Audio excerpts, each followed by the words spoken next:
So today I wanted to make a football video. As you guys have known in my YouTube, I really like football, especially my favorite team is the Baltimore Ravens, and especially my favorite player is Lamar Jackson. I even have a jersey of him in my closet that I wear. But anyway, what I wanted to talk about was this situation that involves Lamar's contract. So, if you guys don't know, pretty much, to make a long story short, he wants, you know, he wants a kind of a big contract. He wants 230, $230 million guaranteed in his contract, so he can continue to play for the Baltimore Ravens, a Deshaun Watson deal. If you guys didn't know, he was the first quarterback to get that huge amount of money, and that's why Lamar, I guess he thinks is like better than Deshaun Watson, and he's questioning why don't I get that deal, because obviously on the field and off the field I'm a way better player and everything. So that's why he's mad, and the Baltimore Ravens refuse to give him that much amount. One, because it's a lot of money. Two, the way he plays, he gets, he runs the ball a lot, which gets him hurt. And one of the main fears of the Baltimore Ravens is that maybe like the injury will keep on piling up until Lamar Jackson can't be who he is or play how he is, and he'll get hurt and everything, and from that point the Baltimore Ravens would be screwed. So from that point it totally makes sense why the Baltimore Ravens wouldn't give him that 230 guaranteed money, which is a lot. And on this situation, I'm on the side of the Baltimore Ravens, especially from a business perspective.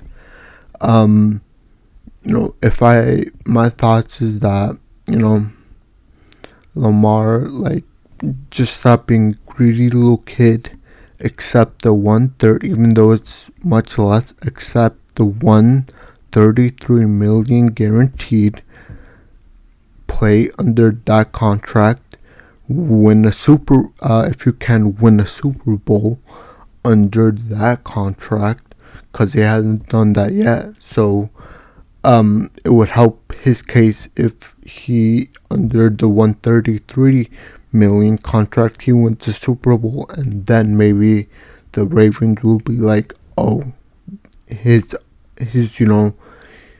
with this guy, like, he deserves his money or what he's asking for. So maybe his next extension contract will be 230 like he asked, because the Ravens will be like, okay, you won us a Super Bowl, so you deserve this amount. Because if you guys didn't know, 230 is like a lot of money. And the reason I'm so, I guess, disappointed about this is because a lot of people, especially in the professional journalist world, ask, why aren't other teams interested? Like the Colts. I heard a conversation about the Colts and why other teams aren't interested in Lamar, because he's a good quarterback. And let me explain. So the first one that you would have to, the first hurdle that you would have to jump is Lamar, he wants a 230 contract. That's a lot of money. And on top, he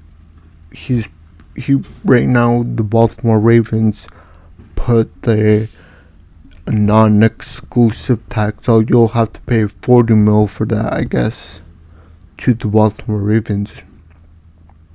That's like almost 300 mil. And then on top, you have to give the Ravens, or it's in the rules that when you do that, you have to give the team, so in this case, you have to give Baltimore Ravens 2 first-round picks. And if you saw the Colts are like, they have the number 4 pick overall.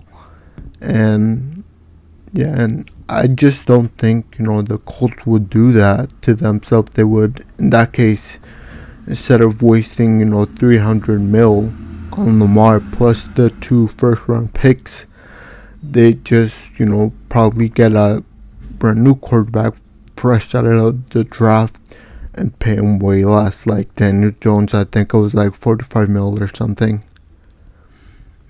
And yeah, I just think it would be so much money to invest, around almost $300 million for Lamar and the picks.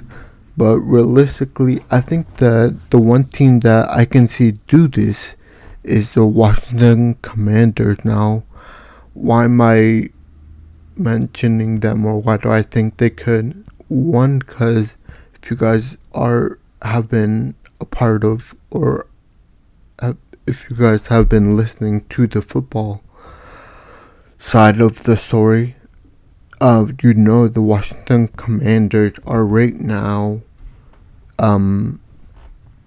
they're in between, an ownership thing. So they're selling the whole franchise for, I think it was $6 billion.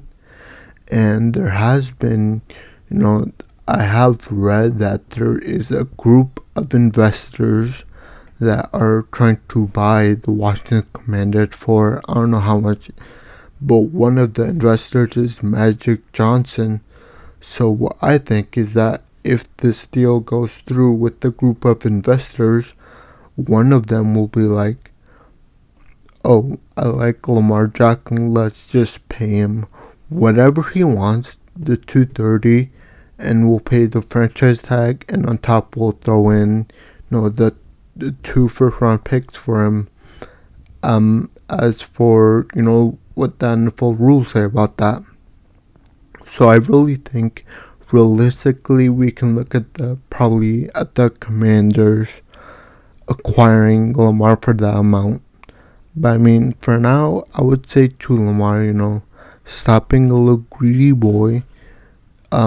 Accept the original contract with the Ravens of $133 million guaranteed money.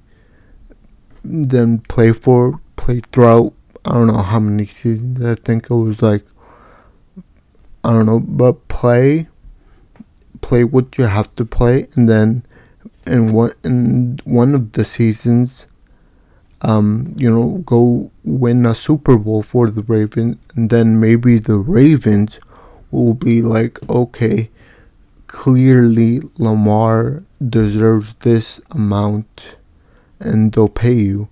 Or maybe it's a situation where maybe other teams, like, I don't know, the Dolphins or someone else will be like, okay, Lamar won a Super Bowl for the Ravens, and he kind of proved himself that he's worth this amount. So maybe another team will be like, okay, let's just spend the $300 million for Lamar, and we'll also give the Ravens 2 first-round picks for him. Even though it's a big investment for him, he's clearly worth it. So that's kind of my thoughts on the whole Lamar Jackson Ravens ordeal kind of thing. As a football fan, I just wanted to make this quick little video and share my thoughts, and let me know what you guys think. Am I wrong about this? Or just let me know in the comments. But I think I'm just gonna end it there. Thank you, and I'll see you next time. Bye.